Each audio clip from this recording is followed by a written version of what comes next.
সংসদের ৩০০ জন সদস্য যদি সিদ্ধান্ত নেয় যে বাংলাদেশে চাঁদাবাজি হবে না, তাহলে কেউ করার সাহস পাবে না। এখানেও দখলদারিত্ব আছে, এখানেও নীরব চাঁদাবাজি আছে, কিন্তু মুখ ফুটে কেউ কথা বলতে চায় না। সম্মানিত ব্যবসায়ী বন্ধুগণ এবং সাংবাদিক ভাইয়েরা, আজকে ফজরের নামাজের পরেই আপনারা কষ্ট করে এখানে এসেছেন। আমরা এদেশের নাগরিক, দেশে বর্তমানে একটা সরকার প্রতিষ্ঠিত আছে, একটা সংসদ প্রতিষ্ঠিত হয়েছে। আমরা বিরোধী দলে বসেছি, সরকারি দলে বিএনপি আছে। আগের থেকেই বাজার অস্থির, ইদানিং মনে হচ্ছে আরো একটু বেশি অস্থির। কেন অস্থির? মাঝখানে জ্বালানি সমস্যা ছিল, তার সাথে তার যন্ত্রণা ছিল, এই দুইটা মিলেই বাজার অস্থির হয়। এটাও আমরা জানি যে ঘাটে ঘাটে সিন্ডিকেট, এটাও আমরা জানি এই যে একটা বিশাল আড়ত মার্কেট আছে, এখানে যে দোকানগুলো আছে, দোকানগুলা স্বস্তিদায়কভাবে যারা ব্যবসা করে তারা পায় না। এখানেও দখলদারিত্ব আছে, এখানেও নীরব চাঁদাবাজি আছে, কিন্তু মুখ ফুটে কেউ কথা বলতে চায় না। সবার মুখ চেপে রাখা হয়েছে। কারা করেছে? আফ্রিকার জঙ্গল থেকে এসে কেউ করে না, এখানেই আমাদের সাথে চলাফেরা করে, উঠা বসা করে, বসবাস করে এই লোকেরা এইগুলা করে। তাদের পরিচয় আমরা সবাই জানি। বিগত সংসদের শেষ অধিবেশনে, বিগত অধিবেশনের শেষ দিবসে আপনারা শুনেছেন, আমি পরিষ্কার বলেছি যে সংসদের ৩০০ জন সদস্য যদি সিদ্ধান্ত নেয় যে বাংলাদেশে চাঁদাবাজি হবে না, তাহলে কেউ করার সাহস পাবে না। কিন্তু এরাই যদি আশ্রয় প্রশ্রয় দেয়, তাহলে চাঁদাবাজি বন্ধ করা অসম্ভব।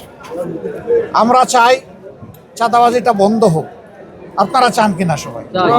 কারণ সাংবাদিক হই, ব্যবসায়ী হই, মুক্তা হই, সাধারণ নাগরিক হই, আমাদেরকে তো বাজারে আসতে হয় পণ্য কেনার জন্য। আমি না হয় একটা পণ্যের ব্যবসা করি, কিন্তু আরও ১০০টা পণ্য যে আমার কিনা লাগে, ওখানে গিয়ে তো আমাকে বিড়ম্বনার শিকার হতে হয়। মানুষের না বিশ্বাস, বিশেষ করে স্বল্প আয়ের মানুষ যারা, তাদের অবস্থা এখন বেঁচে থাকাই তাদের জন্য কঠিন হয়ে গেছে। আমাদের নাগরিক দায়িত্ব, জনগণ আমাদেরকে ভোট দিয়েছে। এখানে এই আসনের এমপি সাহেবও আছেন, আমি আছি, আমাদের ঢাকা মহানগরী উত্তরের আমির সেলিমউদ্দিন সাহেব আছেন, আমাদের নির্বাহী পরিষদের সদস্য জনাব মোবারক হোসেন সহ আরও অনেকেই আছে। আমরা আজকে মহড়া দিতে আসি, অ্যাকচুয়ালি বাজারটাকে বুঝতে এসেছি। আমি গত ৯ তারিখ জাপান সফর শেষে যখন দেশে ফিরি, তখন এয়ারপোর্টে আপনারা অনেকে ছিলেন। সেখানে একজন বন্ধু প্রশ্ন করেছিলেন, সাংবাদিক বন্ধু, যে বাজার অস্থির, মানুষের জীবন এখন অতিষ্ঠ হয়ে উঠেছে, আপনারা এই ব্যাপারে কি করবেন, কি বলবেন? আমি বলেছিলাম যে আমি বাজারে না গিয়ে কথা বলব।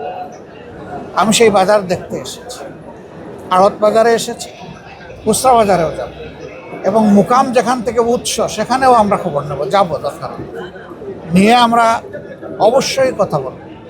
আমরা গভীরভাবে যেটা বিশ্বাস করি, জায়গায় জায়গায় মধ্যস্বত্বভোগী, সিন্ডিকেট এবং চাঁদাবাজির কারণে এখানে যারা ব্যবসায়ী আছে তারাও কিন্তু ভালো ব্যবসা করতে পারে। আমরা যারা মুক্তা আছি, আমরা ন্যায্য মূল্যে আমাদের পণ্যগুলো পাই না। কৃষক তার উৎপাদিত মূল্যের ন্যায্য মূল্য পায় না, মাঝখানে অন্যদের পেটে ঢুকে যায়। আমরা ওইটা ভাঙতে চাই। কোন দিন ভাঙতে পারবো আল্লাহ ভালো জানেন, কিন্তু আমাদের লড়াই শুরু হয়েছে, এই লড়াই চলবে, আমরা থামবো না। আমাদের আওয়াজ, আমাদের প্রতিবাদ, আমাদের দাবি সংসদের ভিতরে এবং বাইরে সব জায়গায় অব্যাহত থাকবে। এই দেশটা আমরা সবাই মিলেই ভালো করতে পারবো, একা কেউ পারবে না, একা কোনো দলও পারবে না। জনগণের সহযোগিতা দরকার। দেশ তো জনগণের জন্য, দেশ জনগণের, দেশের মালিকও জনগণ, আর দেশ হচ্ছে জনগণের জন্য। এই জন্য জনগণের জন্য আমাদের লড়াই সংগ্রাম ইনশাল্লাহ অব্যাহত থাকবে।